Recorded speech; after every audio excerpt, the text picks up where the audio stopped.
Hello students, last class we have discussed about the electric field due to a point charge. Now I will discuss the electric field due to a system of point charges. Now suppose there is a system of point charges and we want to calculate the electric field at a point. You have studied already that if you want to calculate the force on a given charge due to a system of charges can be calculated by using the principle of superposition. It is a very important principle in physics. In many fields it is used, like your gravitational field you have used to find the gravitational field or force due to a system of masses. And here this principle of superposition can be used to calculate the electric field at a point due to a system of point charges. Then what is principle of superposition? So principle of superposition says that the electric field at a point due to a system of charges is the vector sum of the electric field produced by the individual charges at that point. That means total field at a point is the vector sum of the electric field due to the individual charges at that point.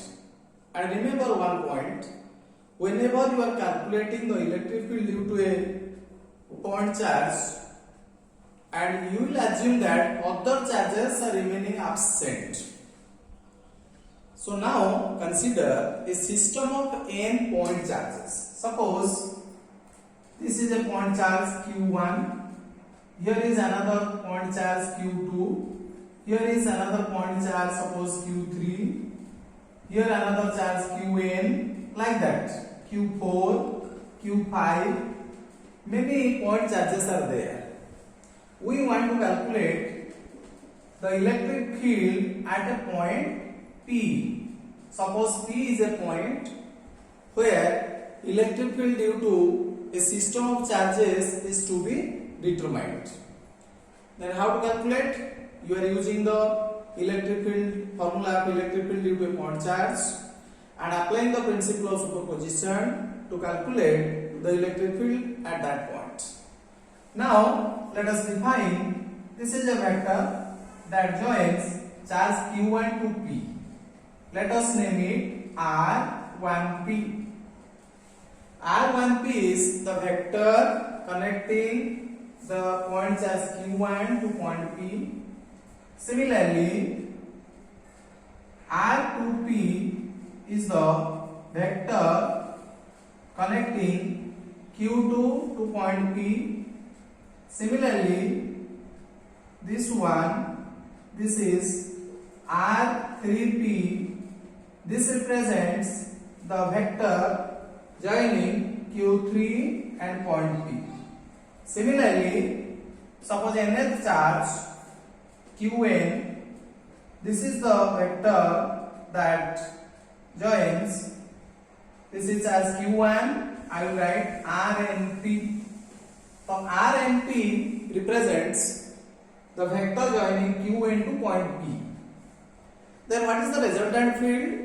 So now this is a positive charge. All are positive charge I have taken. So Q1 will produce a field suppose E1, and you know electric field due to a positive charge is directed away. So now this is the direction of field E1.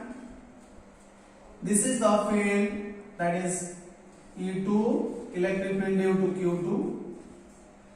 Then this is R3P, so this is the electric field E3, and this is the electric field suppose En, electric field due to Qn. Similarly, you will get the electric field due to the other charges.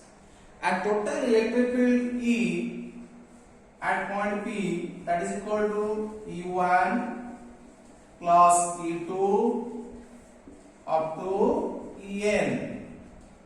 E1 represents electric field due to Q1, E2 represents electric field due to Q2, E3 represents electric field due to Q3, En represents electric field due to Qn. So you will take the vector sum of the electric field due to all the charges to get the resultant field at point P. Then you can use the formula for electric field due to point charge.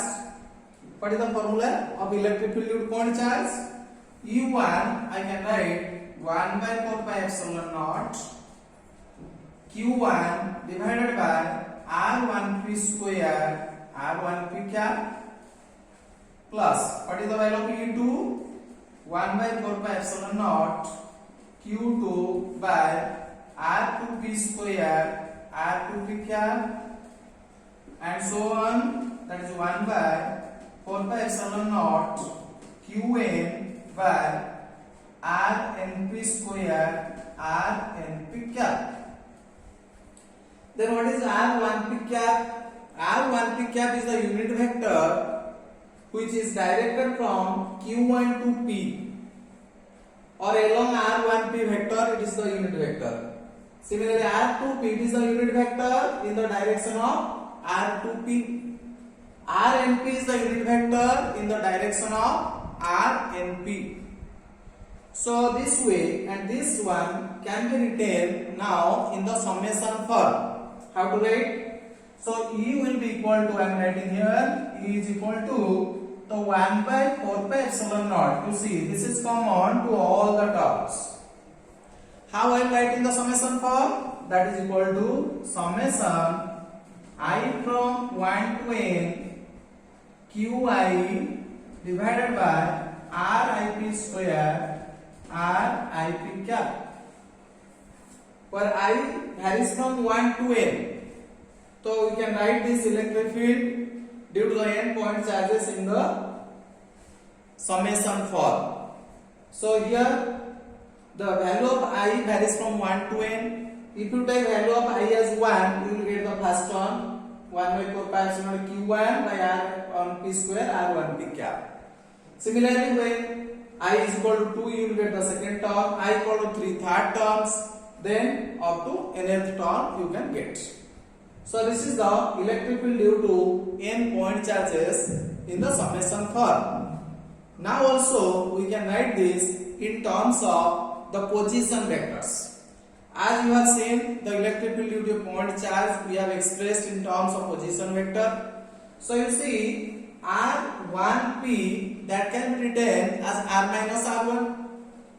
I can show you in a single diagram. Suppose for single one I will show. Accordingly you will take the summation. This is the origin. Suppose here charge is Q1. Position vector is R1. Here is point P whose position vector is R. And if you join Q1 to P, this is your R1P. So R1P is equal to R minus R1. So this is R1P. Similarly, R2P, that will be R minus R2. R3P, R minus R3. RNP, R minus Rn. So this way I can write this one in terms of position vector. Let us write that expression in terms of the position vectors. So E is equal to 1 by 4 pi epsilon naught summation I from 1 to n Qi divided by, for Rip I can write R minus Ri. Similar to R1P is R minus R1, R2P is R minus R2, R3P is R minus R3. Similarly Rip, that is R minus Ri. So R minus Ri magnitude whole cube R minus Ri. You can compare with other terms. So because Rip cap is R vector by its magnitude, Rip vector by its magnitude, Rip is Ri, R minus Ri. So this is the electric field due to a system of n point charges in terms of the position vectors.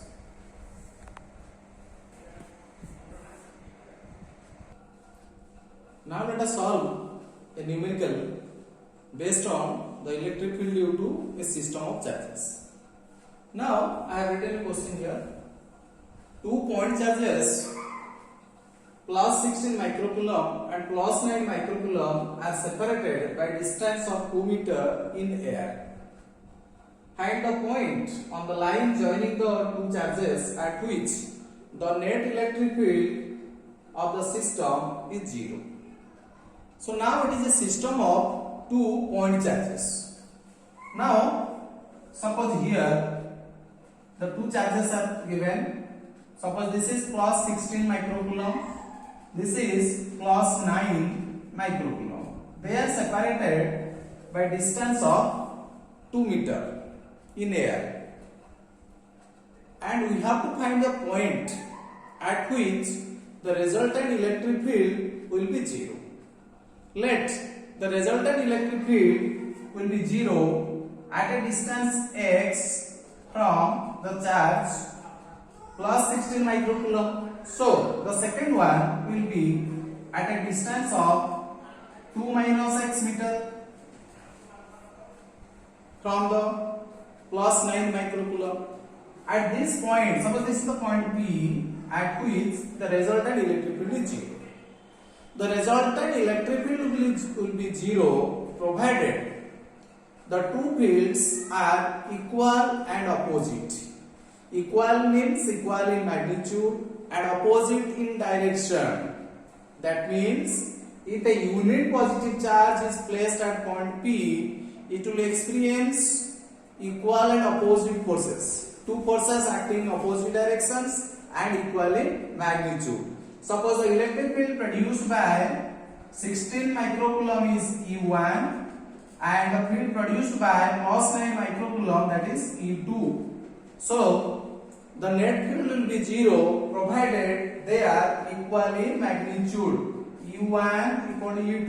E1 E2 represents magnitude of the electric field E1 and E2. So this will be 1 by 4 pi epsilon naught 16 microcoulomb into 16, the charge is 16 microcoulomb, 16 into 10 to the minus 6 coulomb divided by x square, that is equal to 1 by 4 pi epsilon naught 9 into 10 to the minus 6 microcoulomb divided by 2 minus x square. This implies, you see, 1 by 4 pi epsilon to 1 by 4 pi will cancel out, 10 to the minus 6, 10 to the minus 6 cancelled out. Now let us simplify. The 16 2 minus x whole square, that is equal to 9 x square. Just cross multiplication. So now take the square root on both sides. If you take the square root on both sides, what will get? Little more multiplication. 2 minus x whole square by x square, that is equal to 9 by 16. So on simplifying, what you will get? This implies 2 minus x by x is equal to plus minus 3 by 4. That means whenever you are taking the square root, the value may be plus, it may be minus also. It's 3 by 4. So if you take the positive value, this implies 2 minus x by x is equal to 3 by 4. Cross multiplication. If you take the cross multiplication, what I will get? So I am cleaning this part. So this implies 4 into 2 minus x equal to 3x. This implies 8 minus 4x equal to 3x. So 7x equal to 8 or x equal to 8 by 7 meter. And if you take negative sign, what you will get? 2 minus x by x equal to minus 3 by 4. This implies cross multiplication 4 into 8 minus 4x equal to minus 3x. So this implies 8 is equal to x, or this implies x equal to 8 meter. So x equal to 8 meter and x equal to 8 by 7 meter. Two values are there. Then which one will be accepted? 8 by 7 meter is lying in between the two charges here. And if you take 8 meter, we have taken 8 meter the distance of this charge, distance of point P from 16 microcoulomb. So if it is 8 meter away, outside, both the forces or both the fields are away. When both the fields are acting along the same direction, when they are added, it cannot be 0. So this value cannot be accepted. We can accept only this value 8 by 7 meter, which lies on in between the line joining the two charges. So at this point, suppose 8 by 7, this field will be directed away, this will be directed away, they are in opposite direction, so resultant field will be 0. So like this, many numericals may be solved. You may take a square, 4 point charges may be located at the vertices of a square, and you have to find the electric field at the meeting point of the diagonals. Like that, many questions can be solved, and you can take the help of the principle of superposition to solve this kind of numericals. Thank you.